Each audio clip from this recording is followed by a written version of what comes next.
Hello दोस्तों, fasting तो कर ली, लेकिन उसे तोड़ना कैसे है या फास्ट को ब्रेक कैसे करना है, इस बारे में भी जानकारी जरूरी है। कई बार इस मामले में की जाने वाली छोटी मोटी गलती आपके फास्ट के सारे बेनिफिट्स को खत्म कर देती है। फास्टिंग में सिर्फ उपवास रखना या नहीं खाना जरूरी नहीं है। जब आप रीस्टार्ट करते हो तो उस समय क्या रूल्स को फॉलो करना ये भी उतना ही जरूरी है।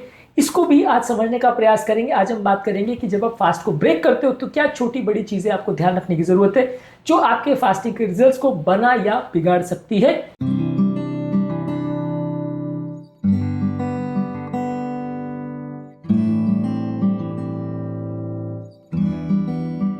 टॉपिक पर जाने से पहले जो लोग हमारे चैनल पर नए हैं, मैं रिक्वेस्ट करूंगा कि चैनल को सब्सक्राइब करें, वीडियोस को लाइक करें, शेयर करें।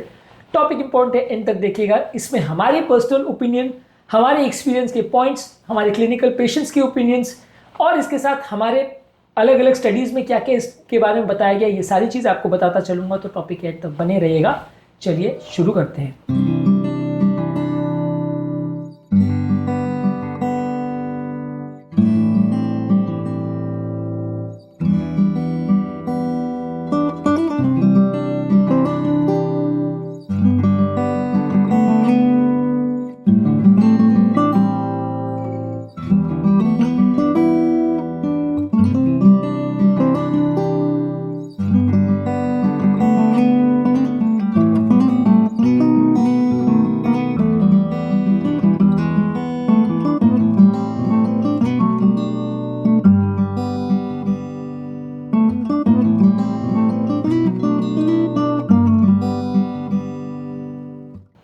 सबसे पहला, कोशिश करिए कि लंबे फास्टिंग के बाद आपके पेट के एंजाइम्स एक साइलेंट मोड या पावर सेविंग मोड में चले जाते हैं। तो इस दौरान आप ऐसे प्रोडक्ट्स को लीजिए जिनको डाइजेस्ट करना या पचाना आसान हो।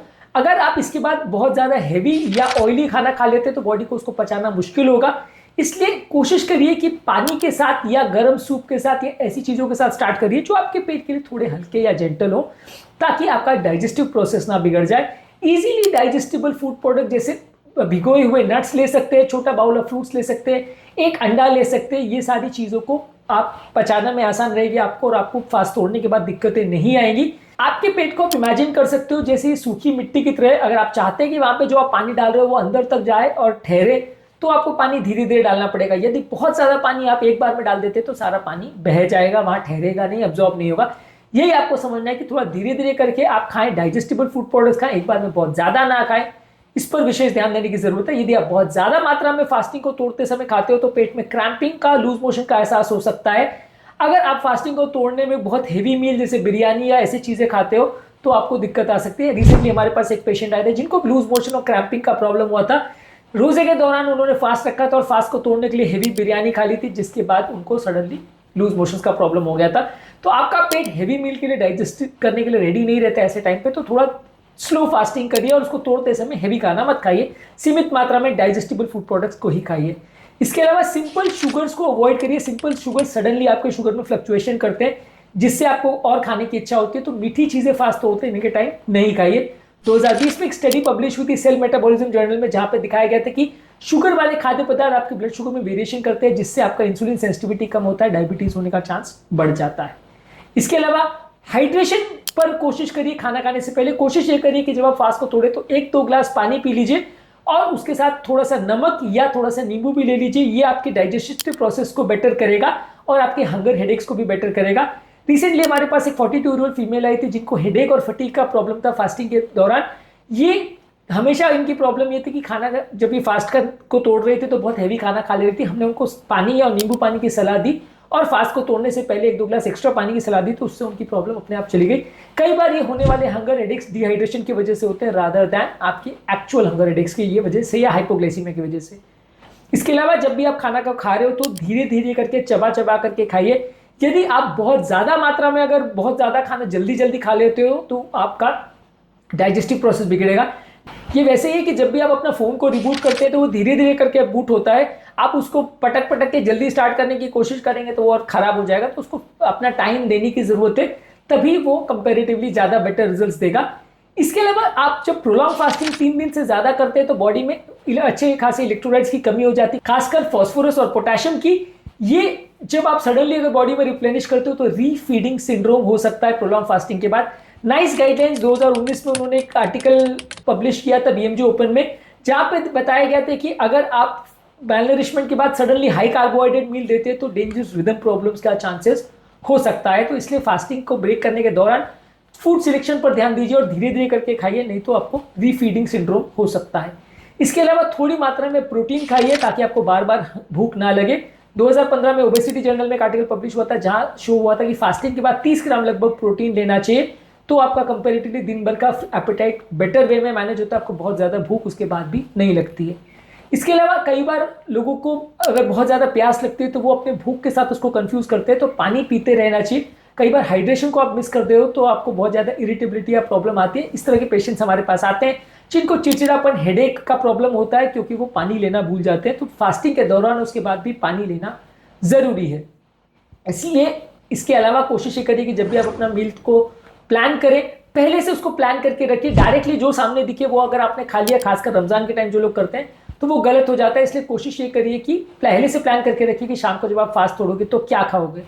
इसके अलावा जब आप फास्ट तोड़े तो कॉफ़ी और अल्कोहल फर्स्ट चीज़ मत लीजिए। ये ऐसा है जैसे कि आप ड्राई स्पॉन्ज में एसिड डाल देते हो तो वो सिस्टम उसके लिए रेडी नहीं होता, एक तरह से उसको जला देगा, आपकी स्टमक की लाइनिंग को बहुत इरिटेट करेगा। तो वहाँ पे आपको कॉफ़ी और अल्कोहल को फास्ट तोड़ने के तुरंत बाद नहीं लेना चाहिए। इसके अलावा अल्ट्रा प्रोसेस फूड प्रोडक्ट्स और मैदे की बने हुए फूड प्रोडक्ट्स या फैक्ट्री की पैकेज किए हुए फूड प्रोडक्ट्स के बदले नेचुरल फूड प्रोडक्ट्स लेंगे तो ज़्यादा अच्छा है।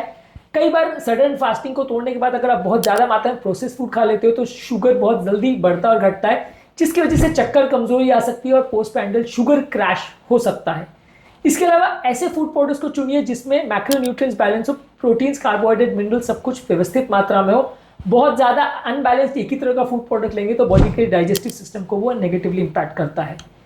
इसके अलावा अपने पेट के बैक्टीरिया का भी विशेष ध्यान रखिए। नेचर रिव्यूज गैस्ट्रोएंटरोलॉजी में 2020 में एक आर्टिकल पब्लिश हुआ था जिसमें बताया था कि फास्टिंग आपके गट के माइक्रोबियल फ्लोरा को अफेक्ट करता है, और इसके बाद जब आप रीफीडिंग के दौरान सडनली जंक फूड खाते हो तो गैस का, ब्लोटिंग का और खराब बैक्टीरिया का प्रॉब्लम यानी डिसबायोसिस का प्रॉब्लम ज़्यादा होता है।